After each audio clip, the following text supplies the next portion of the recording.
She was only 4 years old, still at the age where a child should have been worrying about cartoons and bedtime. Yet the people closest to her later described a little girl who already seemed to carry fear in her body and silence in her face, as if she had learned too early that home was not always a safe place. Her name is Leiliana Wright, and the adults who were supposed to be her cover from the world were the ones the investigation kept circling back to, because her mother, Jeri Quezada, was meant to be the person who stood between her child and danger, but she was sinking deeper into addiction and instability, and she did not protect her, and Jeri's boyfriend, Charles Wayne Pfeiffer, was the man living close enough to be treated like family. Yet his presence would become central to the case the detectives later built. What made this story hit harder was not only what happened to Leiliana, but how many chances there were to notice that something was wrong. Because pieces of concern surfaced, people raised questions, and warning signs existed, yet the systems designed to catch a child in trouble did not close in fast enough, and the result was a tragedy that left everyone asking the same thing in different ways. How did a child this small stay this unseen? And along the way, you will hear from the family members who said they tried to get help, the detectives who worked backwards for what they found, and the people who were close enough to act sooner but did not. And by the time the courtroom finally forced the truth into the open, the question was no longer only who was responsible, because a bigger question hung in the background of every detail, every report, and every testimony. When the signs were there and a child had nowhere else to go, how did the world around her still let her fall through? But before we begin, if you find this video interesting, please give a like at the end and tell me what you think about the case. It really helps the channel. And don't forget to subscribe for more. Thank you. This video is created solely for educational and documentary purposes. It does not endorse, glorify, or condone any of the criminal actions or individuals described in this case. Viewer discretion is advised. Leiliana Wright entered the world on January 22, 2012, in Galveston, Texas, and from the beginning her life was shaped by absence rather than comfort, because her mother, Jeri Quezada, was not there to hold her or bring her home, and instead Jeri was in prison serving a 6-year sentence for burglary, which meant Leiliana started life without the most basic thing a newborn usually has, which was her mother's care in those first days. Leiliana's father, Brian Maker, also was not in a position to take her in, and it was more than he could handle at the time, so the responsibility shifted to her paternal grandparents, Alise and Craig Clakley, and they stepped in without hesitation, not as temporary babysitters, but as the people who actually raised her and gave her a stable home when she had none. With the Clakleys, Leiliana's life looked like what childhood was supposed to look like, because they treated her like their own daughter and made sure she had the basics and the warmth that came with them, and Alise helped her learn to walk and talk and laugh, while Craig made time to play with her and keep her surrounded by a sense of safety. So for a while she thrived in a home where love was normal and routine rather than something she had to earn. She laughed easily. She played outside, and she had little things that made her light up, including singing, because she loved 10 little monkeys jumping on the bed. And she loved animals too, especially the chickens in the backyard. And those details matter because they showed that she was not defined by the adults around her. She was still a little girl with simple joys, and that was a life her grandparents tried to protect. However, even in that safe space, Jeri Quezada was still her mother. So every few months, the Clakleys took Leiliana to visit Jeri in prison, and they did it because they did not want to erase the bond completely, even though they understood the pain Jeri's choices had already created. And during those visits, Leiliana sat with her mother and seemed to carry mixed emotions, sometimes confused, sometimes quiet, but still reaching toward her in the way children often do, because they want love from the person who gave them life, even when that person has not earned trust. Those visits also served as a warning, because they were reminders that Leiliana's situation depended on adults who were unstable.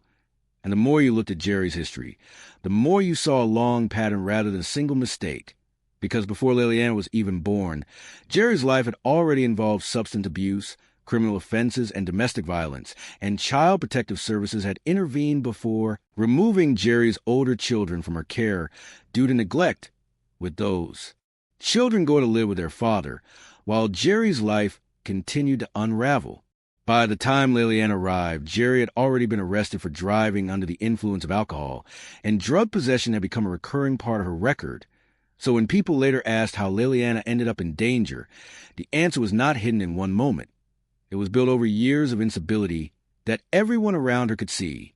And then December 2013 arrived, and Jeri was released from prison on parole, and after that she regained custody of Leiliana, which meant the child who had been living a home filled with routine, attention, and safety was suddenly pulled back into a life of uncertainty. And that shift became one of the most important turning points in this case, because it was the moment the story changed from a childhood that was recovering to a childhood that was at risk again. So the question people kept coming back to was simple and heavy at the same time, because it was not just about what happened later. It was about what happened right here, since the child who had already been removed before was placed back with the same mother whose history showed she could not provide consistent care. And that decision set the stage for everything that followed, because this was where the safeguard should have worked, and this was where Leiliana's life started moving toward the tragedy that investigators would later have to piece together step by step. But Alise and Craig Clakley did not watch this quietly, and they kept raising alarms because they believed Jeri was still using drugs, including during a pregnancy with Leiliana's younger brother, and they reported those concerns, but the response they expected never came, because CPS received multiple reports and still did not remove Leiliana from that environment, and the court did not step in either, so the child stayed in the same unstable home, even as the adults closest to her kept saying something was wrong. And then, in September 2015, another major change happened, because Charles Wayne Pfeiffer entered the picture as Jeri's boyfriend, and he did not come in as a harmless background figure, since he carried a history of violence and criminal trouble, including charges related to domestic abuse and neglect, yet he still became a regular presence in Leiliana's daily life, and that mattered because the home was already fragile. So adding a volatile adult into that space only pushed it further toward danger. From that point, the atmosphere around Leiliana shifted in ways that people later remembered clearly, because her behavior began to reflect what she could not explain in words, and she showed signs of fear when she had to return home to her mother, and she started having tantrums and then pulling inward, becoming more withdrawn, as if she was reacting to pressures a 4-year-old should never have had to manage. She could not sit down and tell an adult exactly what she was experiencing, but her body and her behavior kept sending the message anyway. And the terrifying part was that the message was visible, but it still did not produce the kind of intervention that could have changed what came next. And by February 23rd, 2015, the situation stopped being something you could explain away, because that was when the injuries became visible enough that no one could pretend they were normal childhood bumps. Alise Clakley saw marks on Leiliana's face, including bruising around her lips and cuts that immediately set off alarm bells. So she did what a responsible caregiver would do and reported it to CPS, believing that once the evidence was on her granddaughter's face, the system would finally act. CPS interviewed Leiliana, and in that moment the child did not present as carefree or chatty, because she seemed scared and hesitant. And during that interview she disclosed that her mother had hit her, which should have been the kind of statement that triggered urgent protection. But instead the investigation ended without meaningful change, and Leiliana stayed where she was, even after report, even after visible injuries, and even after a child's own words pointed to harm. That was one of the hardest patterns in this case, because the warning signs did not appear once. They appeared and then appeared again, but the outcome stayed the same, and Leiliana remained in an environment where the adults were either unable or unwilling to keep her safe, and the people who tried to intervene were left watching the clock, hoping the next report would be the one that finally moved the needle. In the rare moments when Craig Clakley was able to get Leiliana away from that chaos, he tried to give her a sense of normal. So he took her out and let her breathe, and for a short time she smiled and looked like herself again, but that peace never lasted, because the return was always waiting, and when it was time for her to go back to her mother, the shift in her mood was immediate, like her body recognized the danger before anyone else did. One of the most telling moments came during a handoff, when Jeri arrived to take Leiliana back, and the child's reaction was not a normal child resisting a routine transition, because her fear looked deeper than that, and she clung to her grandfather as if she was trying to anchor herself to the only person in the room who felt safe. She froze and begged in the only way a 4-year-old could, because she did not have adult language for what she felt, but she clearly understood that going back meant something bad. Alise did not ignore what she was seeing, and she tried to push for custody, believing that the child's fear and the documented concerns would finally carry weight. However, she was told to settle things out of court. And the way it was handled left her feeling like the case was not being taken seriously, and that Jeri's prior history was not being treated as the warning it was. So the situation stayed unresolved, and Leiliana was sent back again, even as the adults who loved her were watching her fear become more obvious in real time. On March 12, 2016, the situation inside that home reached a point where everything Leiliana had been enduring stopped looking like ongoing neglect and started looking like a clear emergency that no child should ever have faced. Because she was only 4 years old and she had already been living with fear. But that day the adults in charge of her responded to a normal childhood illness in a way that turned it into something far more dangerous. It began with something simple and painfully ordinary. Because Leiliana got sick, she vomited, and she struggled to keep food down. And when she refused to eat, it should have signaled that she needed care and patience. But instead, Jeri Quezada and Charles Wayne Pfeiffer treated it like disobedience. So rather than helping her recover, they escalated into punishment and violence, striking her with objects including a bamboo stick and a belt, and doing it in a way that left no doubt this was not discipline but cruelty. And when that did not produce the response they wanted, the situation intensified again, because Charles assaulted her in a more direct and frightening way, using force around her neck and slamming her into a wall. And the reason that detail mattered was not for shock value, but for what it showed about the level of danger Leiliana was in. However, since this was a small child whose body could not withstand that kind of treatment, and yet it happened inside the same space where she was supposed to be safe. But the harm did not stop after that, because later he forced oral rehydration solution into her mouth while wearing gloves, and instead of helping her, the act added to what she was already going through, and as the day continued. But the scene became even more disturbing, since Leiliana was later found restrained and left in a closet, shut away and helpless, which captured the full picture of how she was being treated, not as a child who needed comfort, but as someone they tried to control through fear. Then came the moment where Jeri appeared to realize that the situation had spun beyond anything she could talk her way out of, because she tried to bathe Leiliana, as if cleaning her up could undo what had been done.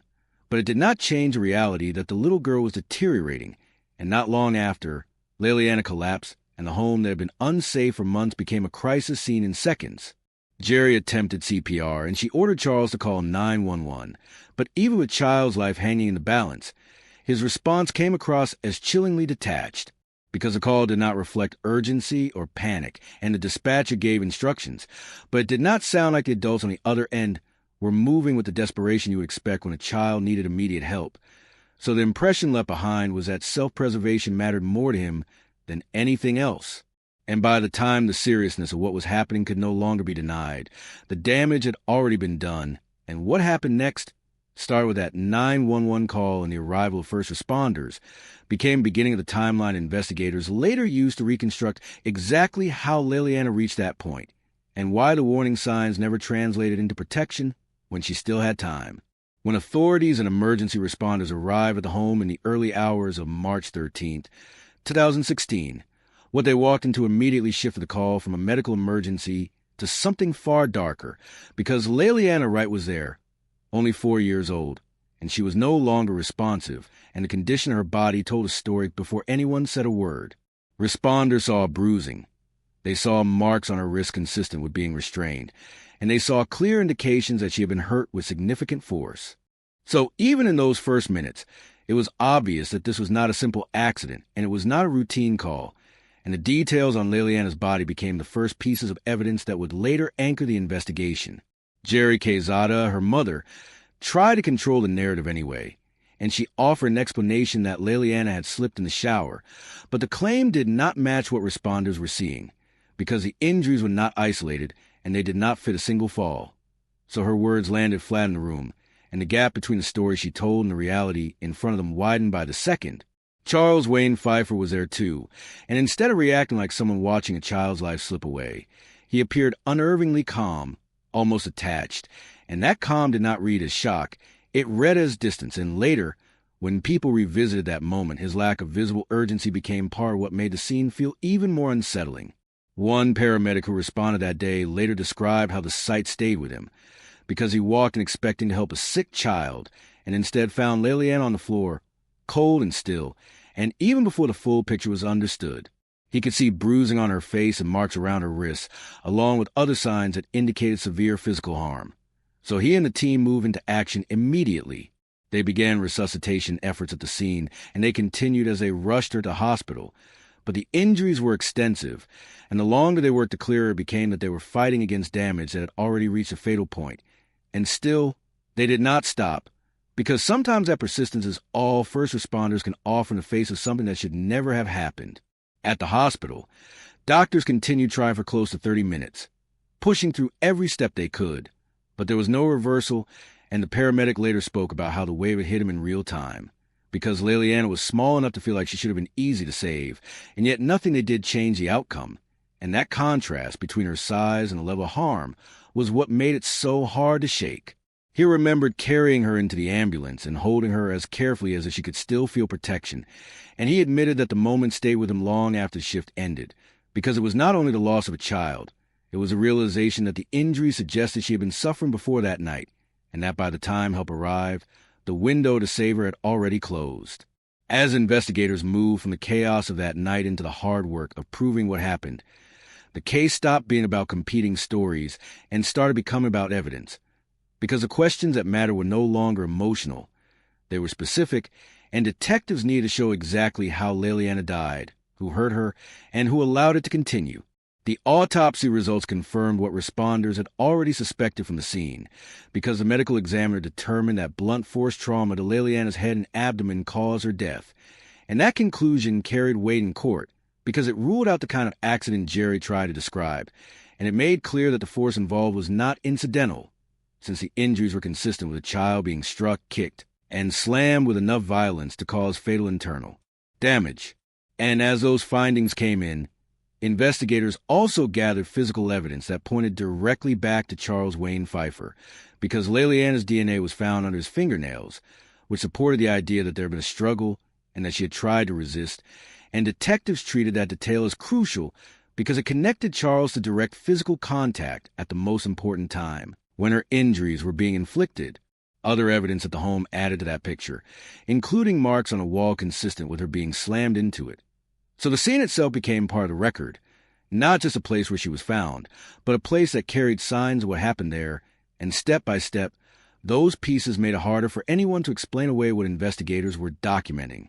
However, proving who delivered violence was only one part of what prosecutors needed, because the case also required the courtroom confront who allowed Leiliana to remain in that environment, and that is where Jeri Quezada's role came sharply into view, since she ultimately pleaded guilty to felony injury to a child, and that plea was a legal acknowledgement that she had failed Leiliana in a way the law considered criminal. In exchange for that guilty plea, Jeri testified against Charles, and she admitted involvement while also attempting to place most of the responsibility on him, describing him as the person who caused the worst harm. But even with her testimony pointing a finger, the broader reality remained that Leiliana's mother had been there, and she had not protected her, and the decision she made kept Leiliana within reach of the person investigators were now building a case against. Then the court imposed Jeri's sentence, which was 50 years in prison, and it landed as both a punishment and a reminder of how late the system moved, because by the time the legal consequences arrived, they were no longer protecting Leiliana. They were only responding to what had already happened. And that distinction between prevention and prosecution became one of the most haunting themes of the entire case. Charles Wayne Pfeiffer's case reached its defining moment in court, and it was a trial that held people's attention because it was where the story stopped being rumors and suspicion and became a public accounting of what investigators said happened inside that home. And the stakes were as high as they could be since he faced a capital murder charge, meaning prosecutors were not treating the case as a tragic accident or a lesser offense, but as the most serious kind of homicide under Texas law. As the testimony unfolded, the defense tried to shift the focus, and they leaned hard on attacking Jeri Quezada's credibility, because she was a cooperating witness and she had already pleaded guilty, so they framed her as unreliable and self-serving and willing to say anything to save herself. But that strategy ran into a wall, because even if the jury questioned her motives, the case did not rest on her words alone, and the physical evidence kept pulling the spotlight back to Charles. Prosecutors pointed to the DNA evidence that placed Leiliana's DNA under Charles's fingernails, and they pointed to what investigators documented in the home, including marks consistent with her being slammed into a wall. and they tied those findings to the medical conclusion that the force involved caused fatal injuries. So instead of a trial built on one person's story versus another's, it became a trial where multiple independent pieces lined up in the same direction. Then the jury reached its decision, and they convicted Charles of capital murder. And under that verdict, he received life in prison without the possibility of parole, which meant there was no later release date to hope for and no path back into society. And the sentence reflected how the system viewed the crime after everything was presented in open court. However, even when a verdict brought legal closure, it did not change the fact that Leiliana's life ended before she had the chance to grow up, and the courtroom atmosphere made that reality impossible to ignore, especially when the judge spoke during sentencing and did not mask his anger, describing the crime as inhuman and unfathomable, and using language that showed how deeply the facts had disturbed even the people who see violence and tragedy as part of their jobs.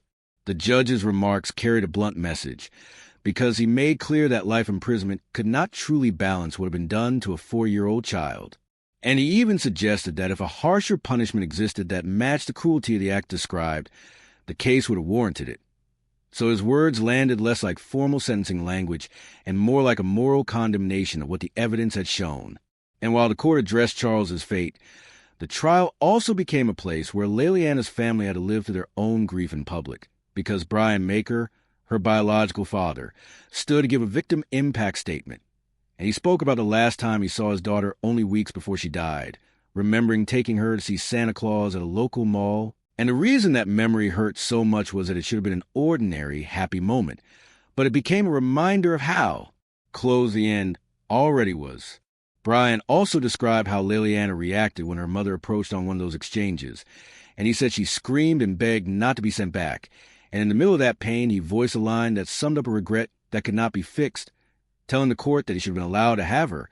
And that statement carried the weight of someone looking backward and realizing that every warning sign now had a name and a sound attached to it. He spoke about the guilt that followed him, and he spoke about the nightmares, and he talked about how his parents' efforts to gain custody had not succeeded. So even with conviction and a sentence, the loss did not become easier, because justice did not restore what Leiliana was denied. It only confirmed, in the most permanent way possible, that the harm she experienced was real, that it was criminal, and that it left a hole that no ruling could ever fill. But after Leiliana Wright died, the fallout did not stop at the courthouse, because the case left a second question hanging in the air. How many warnings had been raised, and how many chances had already been missed? Investigators and reporters began tracing the paper trail, and the pressure on CPS grew quickly. So the agency moved to show accountability. And officials said multiple CPS employees tied to the handling of the case were removed from their roles, with reports noting that 2 were fired and another resigned as the public demanded explanations for how the same child could be reported again and still remain unprotected. However, while that accountability process played out, Charles Wayne Pfeiffer was still trying to shape the story around himself. And in a jail interview, he presented a calm, almost scripted version of events, saying he loved Leiliana and describing her as his little buddy, while insisting he would never hurt her. But the tone of those claims only hardened public anger, because the evidence and the outcome had already made it clear that whatever bond he tried to describe did not match what Leiliana lived through. Then the community responded in a way the system had not, and people showed up in person and in public, not just agree, but to demand that the next child be taken seriously sooner. A memorial service was held for Leiliana in March 2016, and as her family tried to process what had happened, a candlelight vigil followed in Mansfield at Catherine Rose Memorial Park, where supporters wore yellow shirts printed with "Justice for Leiliana," and the gathering became both a tribute and a warning, because it carried the message that love for a child is not enough when institutions hesitate, delay, or simply do not connect the dots. And that is where Leiliana's case widened into something bigger than one household, because it pushed people to look at the broader patterns that keep repeating across Texas. Data used in a Galveston County assessment, drawing on Texas Department of Family and Protective Services figures, show that confirmed child abuse or neglect victims in Galveston County rose from 451 in FI 2012 to 659 in FI 2022, while the rate of confirmed victims per 1,000 children increased from 5.95 to 7.43. And those numbers were a reminder that confirmed cases were not rare, and that even confirmed only counted the situations that were noticed, reported, and substantiated. So when people talked about Leiliana, they also talked about what keeps placing children in danger long before tragedy becomes visible, and substance use keeps appearing in those conversations because it so often sits in the background of neglect and instability. Texas-focused reporting and policy summaries have noted that substance use is estimated to appear in a large share of substantiated child welfare cases, and that it can be present for a very high proportion of parents whose children end up in state custody placements. And in Texas specifically, parental substance use was cited as a contributing factor in a majority of removals, including figures such as 67% in 2018 and 59% in 2022. But even with firings, vigils, and sentences, the hardest part of the story stayed the same, because none of those things could reverse what happened to Leiliana, and none of them could fully answer why the warnings did not produce urgent protection while there was still time. And that is the question that lingers here, not as a dramatic line, but as a real challenge for every system built to protect children. When the signs are obvious to family and neighbors, why does it still take a death before institutions move like the danger is real? And while you're here, don't forget to check out our other videos, and subscribe to support our channel. Together, we can keep shedding light on stories like this, stories that must never be forgotten